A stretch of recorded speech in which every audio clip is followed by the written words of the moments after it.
Hello everyone.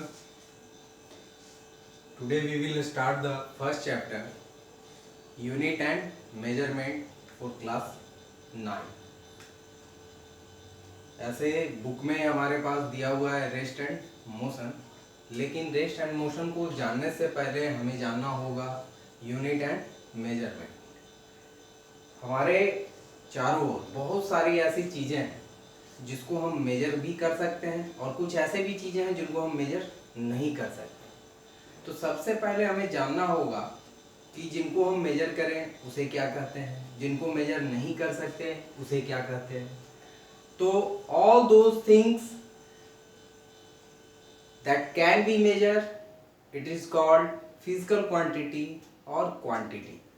जैसे यहाँ अगर आपने देखा तो यहाँ 7 टॉपिक हैं और इन्हीं सातों टॉपिक को हमको पढ़ना होता है यूनिट एंड मेजरमेंट में। और उसमें पहला टॉपिक है हमारा फिजिकल क्वांटिटी, या इसको क्वांटिटी भी कहते हैं। तो physical quantities are those quantity that can be major.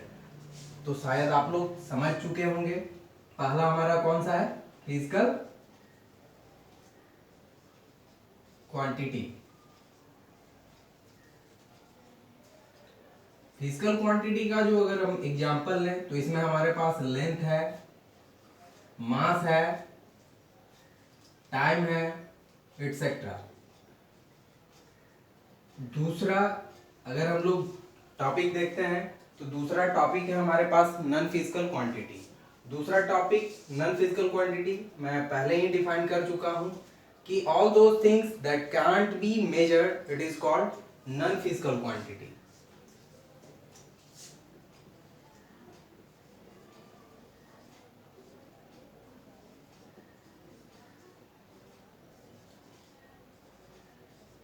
Non physical quantity में कौन कौन सा चीज आ रहा है, तो उसमें अगर हम लोग जाने तो हर वो चीज just like the our emotions, feeling, ये सारे के सारे चीज जो है वो हमारे नॉन फिजिकल क्वांटिटी है।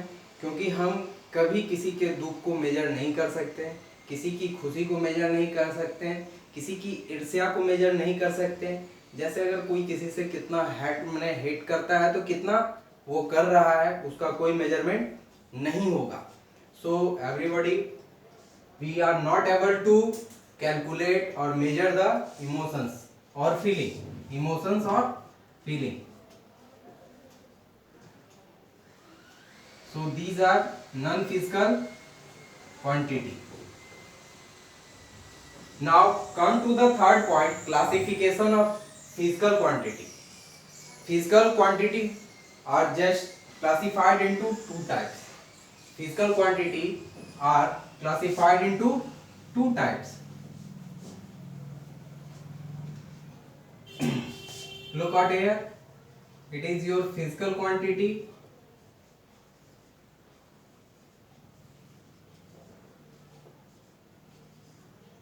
and it is just classified into two types, fundamental quantity,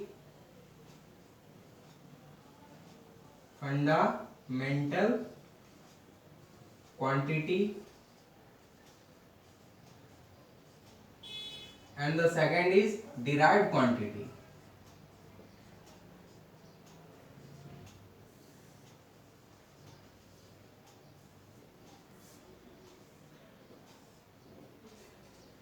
Fundamental quantity and derived quantity. Fundamental quantities are those physical quantity that doesn't depends upon another for their explanation and measurement.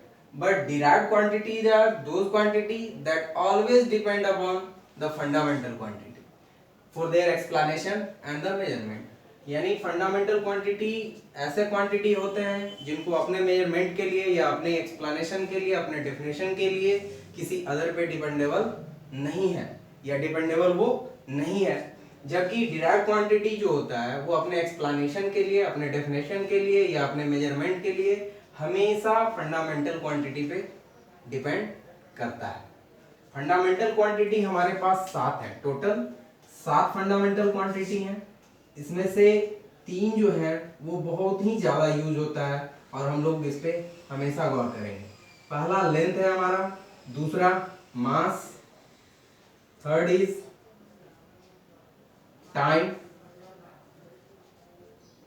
Fourth temperature,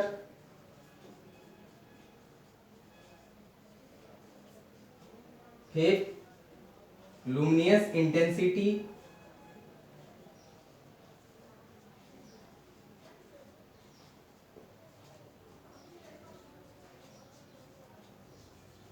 sixth electric current,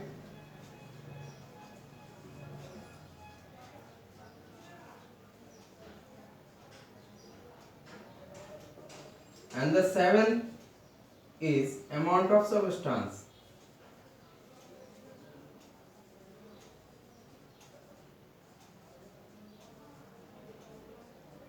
अभी हम derived quantity को कुछ देर के लिए छोड़ देते हैं।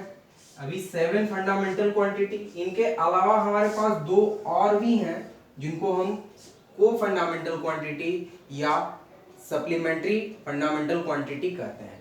ये को फंडामेंटल क्वांटिटी में कौन कौन से हैं, तो आप लोग इसे जरूर लिख लेंगे।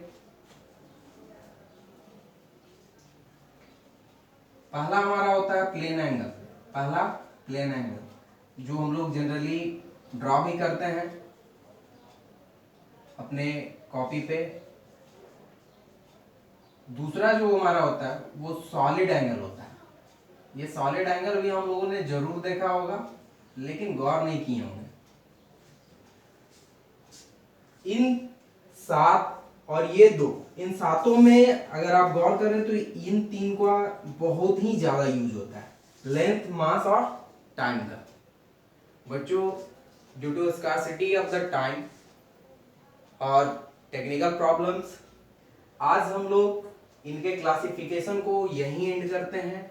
बाकी हम फिर नेक्स्ट क्लास में स्टार्ट करेंगे डिराइव्ड क्वांटिटी से, और उसके बाद फिर हम लोग unit and magnitude, unit system, multiple and submultiple of unit, interconversion of unit, ये 4 और इसका ये डिराइव्ड क्वांटिटी, इन सब का डिस्कशन हम लोग नेक्स्ट क्लास में करेंगे। मैं जो कुछ भी यहाँ लिखा हूँ ये जस्ट लाइक अ होमवर्क समझे आप लोग। आप अपने कॉपी में इसको नोट करेंगे और जिस तरह से मैं सारे टॉपिक को 1 बाय 1 एक्सप्लेन करते जा रहा हूँ, आप अपने ऑन लैंग्वेज में इसे समझने के बाद खुद से लिखेंगे और बार बार उसको रिपीट करेंगे, देखेंगे, शायद आपको अच्छे से समझ में भी आ जाएगा। इसके बावजूद अगर किसी भी तरह का प्रॉब्लम होता है तो आप ज़रूर हमसे कंसल्ट करें और जो भी फीडबैक बनता है वो आप ज़रूर दें।